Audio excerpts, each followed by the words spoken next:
Hello, welcome to Chapter 14 in this unit. We're going to jump ahead to convolutional neural networks. Let's kind of look at our textbook, see where we're at. So we've covered beginning of Chapter 10 on artificial neural networks and started looking at those, but we're going to save some of this other stuff about fine-tuning and saving, restoring models and callbacks and that sort of stuff. Come back to that in a little bit. Same with this training deep learning neural networks, because I'm going to jump ahead to these convolutional neural networks, get you to look at those, and then we'll see the need for a lot of these things. We'll see the need for dropouts and some of these different optimizers and areas like that. So then we'll come back and talk about these later. Now, some of these things, creating custom models with TensorFlow, are just not going to be something we can cover in this course. So you're free to review that material on your own. And then similar, we'll be doing some loading and pre-processing of data in TensorFlow, but not very much, just basically loading data and stuff like that. So we're going to, again, jump up to this chapter 14 on deep learning with these convolutional neural networks for that.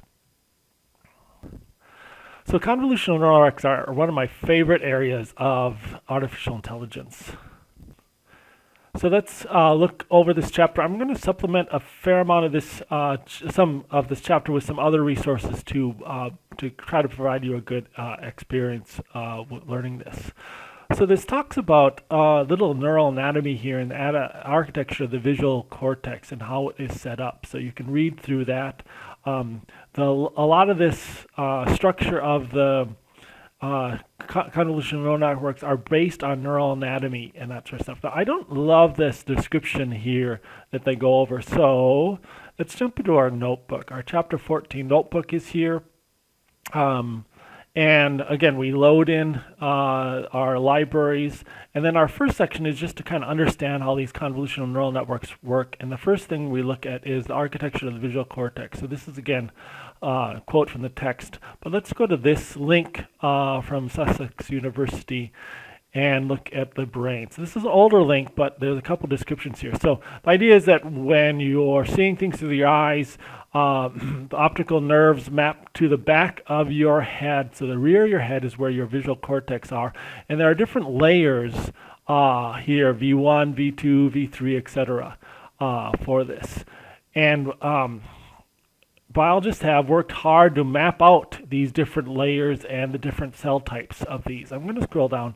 So in V1, the cell types are very simple and often just detecting vertical lines here. So this shows a area of your in your eyeball or your visual cortex, and then a vertical white line in that area with some dark around it.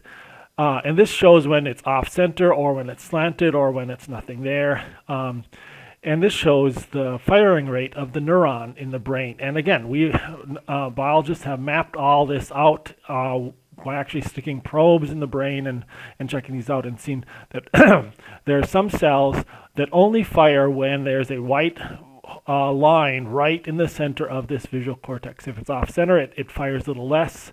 If it's diagonal, it doesn't fire. And if it's nothing there, it doesn't fire. So these are simple cells that detect vertical lines. These are built up to more complex cells. Some of them will detect shapes like squares and circles and things like that. And some of them will detect motion. So there are cells that only will fire when a vertical line is moving horizontally across and often in just one direction here. And then these complex cells build up more complicated cells, including things like facial features, recognizing eyes and faces and things like that. So here's what I want. This is kind of the structure that convolutional neural networks were based on. Is this concept is that, so in your visual cortex in V1, so again, in the back of your brain here, right on the rear of your brain, there's this whole region of V1, and it is mapped out in this really interesting ways. Each section, there's a section that's set up to map to your right eye and your left eye and right eye, left eye. And then this just maps into your whole visual cortex here, everything you see, a whole region of that. And this layer of neurons will only detect vertical lines. So these neurons will only fire when it sees a vertical line. Where there'll be another section of your visual cortex that'll only fire when it sees horizontal lines. And in all the different angles of the lines in between. So your visual cortex maintains multiple copies of what you're seeing, where it's just detecting different features here. And again, this is lines, but there are all sorts of other features that it'll detect. This is the easiest one to kind of understand and see for this. And then we build up more complicated methods after that. But this is what we really wanted to kind of look at, is this sort of structure for this. Okay, so that's what the textbook is trying to describe here when they're showing this sort of system. I don't think they do a great job at it. Okay, so we're going to build up these convolutional neural networks for this. And so again, we're going to have some input layer. We're going to create a convolutional layer and then another convolutional layer that's going to detect more advanced features for this neural network here. And again, so what we look at is a convolutional layer is going to apply what is called a filter or a kernel to an area of original image. And it's going to then look at like a 3x3 zone in the original image, and from that generate a pixel value. And so again, if you see this red 3x3 zone, that they're doing some computation on that and updating and determining what this pixel is, and then they're shifting it over to where the blue section is and doing a new 3x3 section and calculating what a new pixel value is. And then here, I don't know, is it purple? Here's the final 3x3 layer they're looking at, and they're doing some computation on these images and calculating what that pixel should be. So this is what is called a convolution, applying a filter or a kernel to this area. And then again, they talk about some of the math involved in this and how this is set up and how this we can change things and how the different filters are. So you can read through the text, but I also suggest looking both at this animation and then this visualization by Victor Powell. Okay, so this goes over and talks about just what is a general image. So this is an interactive image idea, and so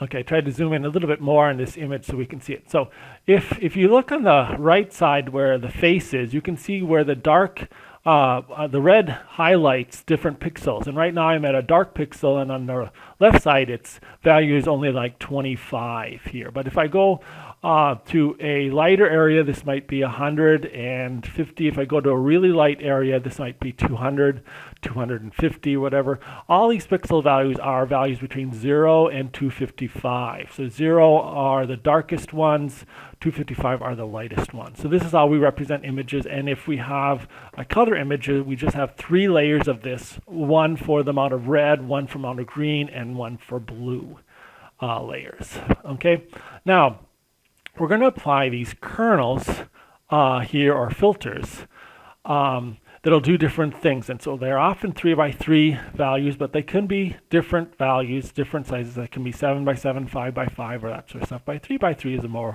most common. And we can do things. So I can switch this to like a blur filter. It'll change the values here. I can change it to what is called a line detection here. Sobel, this is a left Sobel, which will detect a light to dark shading here for this. Now, how do we apply one of these 3x3 filters to an image like this? And that's what the textbook is trying to get at here, is showing you how we apply this image for this. So this tries to show this idea. So on the left side, I can drag the 3x3 filter, and in the middle it shows the calculations. So the values here are 56 times 1 plus 41 times 0 plus 81 times -1. Because the filter I have is this one. I'm using this vertical kind of line filter, where the values are 1, 2, 1, 0, 0, 0, and then I go on -2, 1. So as you drag this filter around to different places, you'll get different results for this. So again, like this result is very positive. I get some really high numbers here. In fact, if I total up everything, I get a total of 700 here, where if I move over here some other values, this is a -66 value here. Now, when we apply these filters, usually we would just like, this is a value of 50, so that pixel, the resulting pixel on the right, where you can see where the red square is, would be 50 for that. Now, if our values get negative here, then we just round it off to 0. The values have to be between 0 and 255. And similarly, if they get too large here, like this one, 600, it would be rounded down to 255. So 255, 0 to 255 are a range of values after we apply our kernel for this. So this just kind of shows this visualization of this for that. Okay, so let's talk about some of the features here that are discussed in the textbook. One is padding. What do we do at the edges of our image? So when we get up to the edges of our image here, how do we handle this? And so sometimes we don't. We just start here and apply, and then our image gets smaller. If you look at this little visualization here, there's no padding. And so where this is a 5 by 5 image, our resulting image is 3 by 3 because we lose 1 pixel along each of the edges here when we're trying to apply this. So you can have no padding and your image can get smaller. Often we'll have 0 paddings. We'll just pad with zeros or something around that so that the resulting image is the same size. And in fact, that's what they're doing here, is that you can see they're just ignoring those values at the top, basically making them zeros for this. And same with the corners. But then our resulting image over here is the same size as this. So that's the padding. The other one is the stride, and that's how much we're going to shift our image over. So if we're, let's start right at his eye here. If I'm right, the left-hand corner is right on his eye. Now if I want to shift this over or down, do I shift it over 1? That's a stride of 1. Or if I shift it over 2, or I could shift it over 3, so I have this image, and then I'd start right there as the next part. Same way when I shift, if I go all the way across the image and I shift it down, do I shift it down 1 or 2 or 3 for it? And again, in this little visualization here, the stride is 1. And we often will use a stride of 1 on these basic filters, but there are times when we'll use special filters and we'll shift it over by 2. And when you shift things over by 2, the size of your image will decrease in half. Because you'll skip over every other pixel, kind of. So, okay, so let's return to our textbook here. And again, it tries to talk about the 0 padding here and how it's applying. It talks about different filters here and how they work and shows different filters.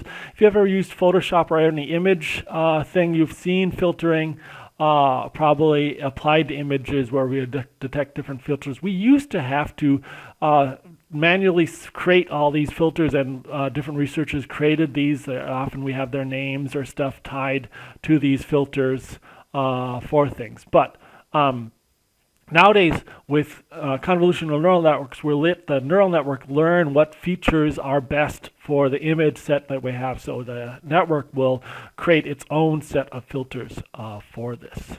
Now, we're going to stack these images up. So here we're starting with a 3 by 3 image and red, green, blue, and we're applying these filters. And we might have a whole set of these filters. We might, if you remember the visual cortex here. So in the visual cortex, again, we've got lots of these different filters detecting different types of lines defined here. So again, we will often define maybe, 8, 16, 100 different layers for these filters. And then at the next layer, we'll apply a filter, and it'll be applied to this. Now these filters, where we're looking at just a single, let's scroll down here, a single layer, it'll actually do this same, apply the same filter to the red, green, blue, all three layers, and then at higher levels for each of the feature sets. So again, we might have a layer here that's detecting vertical lines, another layer for detecting horizontal lines, and a filter that's maybe sharpening things or detecting slanted lines or other things. So there'll be lots of different filter things here. And then at this level, we might be detecting more things like maybe we're detecting more of a face. So we're looking at a light region followed by a dark region, followed by a light region, or stuff like that. So maybe just detecting circles here or other shapes.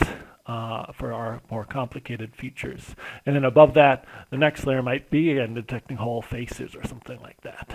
So, okay, so that's our layout here. Now, see if you can kind of understand this, getting back to our notebook, we're going to have you apply this manually to a spreadsheet. So you open up this filter spreadsheet.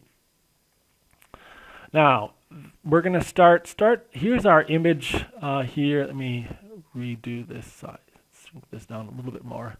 Okay, so here's our original image that we have. It's supposed to look like a peace sign here. It kind of looks like a scary alien. Sorry about that. But we're going to apply a set of different filters to this in different ways, and then you're going to get the results here. So we're going to apply both kernel filters and what is called batch. I meant not batch, max pooling here. So let's go back to our textbook here and go over. I'm going to get a little bit, I got ahead of myself when I showed you that. So let's go back here, textbook. So again, this talks a lot about how filters are set up and applied and how TensorFlow set these up. But again, you don't really need to know a lot of this TensorFlow implementation or that. You just need to understand the basic math. And that's why we're going to have you do the actual math here rather than write the equation. See if you can understand that stuff. So again, they talk about things like the types, the size of the filters, the padding, where they're not same means the image will be the same size as the original image for this, and what valid means. Again, we don't need to. It talks about some of the memory requirements. We get into, we'll use up lots of memory in some of these systems here. But again, we don't have to worry about this. And it talks about pooling layers and how they will work with a max pooling layer. So what a max pooling layer generally does is look at a 2x2 grid and just finds the maximum of those. So there's actually 4 values in a 2x2 grid, and it just finds the largest value of 5 here for this. So this is different max pooling layers and what they'll look like and how they'll set up for that. And again, here we'll talk about different layers. Down here, we'll set up different layers. I'm just going to have you, we'll talk about max pooling filters and kernel filterings for this. So first, again, I want you to go to this, go back. So your first task is to open up this vision filter workshop here. And we're going to apply, we're going to start with this big image down here, the scaly alien peace sign. And we're going to apply max pooling. So your first step 1, is to apply a 2x2 max filter with a stride of 2. So we're going to look at a 2x2 region and find the maximum value. These are all 255, so the max is obviously 255. So this value is going to be 255. This is our upper left-hand corner, and so that is going to be the upper left-hand corner. So now we've done this one here. So now I'm going to shift over 2. And so again, our stride is 2. So where I applied the filter here, I'm going to shift over here and apply the filter. So here my filter, again, what's the max of these 4 values? And it's 255. So again, I shift over 1 and I put in a 255 there. Now I've done this, my stride is 2, so here is my next spot to apply the filter. And now, let's see, 150, 150, 100, 100. The max of those is 150. So this value will be 150. So I go across my whole range, applying it, shifting it over. And then when I'm done, remember I started with this one, I'll start down here. And again, my stride is 2, so I'll start here and apply this. So again, the max of these 4 values is 255. And so if I start here, I went down, that's 255. So I was here, and then I'll go over 2 and here. So again, I'm kind of stepping over 2 at a time, looking at 2 by 2 grids. So again, the max value here is 150, and that would be this 150. So your job is to fill in a couple more of these values that we go as we go here. So again, let's do this. We did a 255. We did this one. We did this one. We did this one. This one we did was the max is 0. And we put that up here. Now if I move over, this one is also 0. So I could put in a 0 here for us to look at. And it should automatically color them for us. So where I was, let's see, I was here and then here. And then here's my next one. The max of this is 100. So this would be 100. Okay, so you can fill in these different values as we go. Now, I just want you to do a couple cells here. You certainly don't need to fill in this whole grid. That takes too long. But just fill in enough so we can apply this next layer over here for this. So step 2 is we're going to apply this filter. It's kernel filter. It's got 1s, 0s, and -1s. Now, if the value is less than 0, we're going to set the value to 0. If the value is more than 255, the value is 255. Otherwise, that. And we can assume 0 padding around the borders here. So we're going to apply this image, the filter, right. So again, and we're going to have a stride of 1s. The first place we're going to apply the filter is here. Well, is just here. At this spot, and then we're going to shift it over 1 and apply it here, and that sort of stuff. I'm going to actually let's start at this corner right here and apply the filter at that location. So again, I put in 0 paddings around edges, so I've actually put in 0s all the way around the edges for this. Now this isn't necessarily the best way of setting up. What I should have done is applied 0s around this image, but for now I'm just going to assume there's 0s around this. So we're going to apply this image right here, and we're going to calculate it. So our image is this here. So I'm just going to bring up our a calculator here to show it. So I'm playing this image here and here. So this first upper left-hand corner, 255 will be multiplied by 1. So I have 255 times 1 plus, now I'll go down, and this 255 will also be multiplied by 1. So then we'll have another 255 times 1 plus, and then we'll shift down again, and there'll be another, this is a 200 times 1. 200 times 1 plus on up to 710. Now this next one is going to be 255 times 0. So I could type 255 times 0. But I know 255 times 0 is going to be 0. So that's not going to, oops, I goofed up here. Let's try this again. Okay, so okay, so I'm back to 710 here. And again, this is going to be 255 times 0, and that's going to be 0. So that's not going to affect my outcome here. This one is going to be 155 times 0. So again, that's not going to be my outcome. 155 times 0, that's not going to affect my outcome. But now, 150 times -1 will be a minus 150. So I have 710 minus 150, or plus a -150.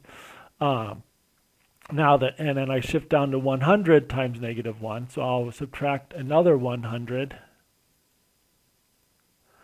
here, and then the last one's a 150 again times -1, so minus another 150 is 310.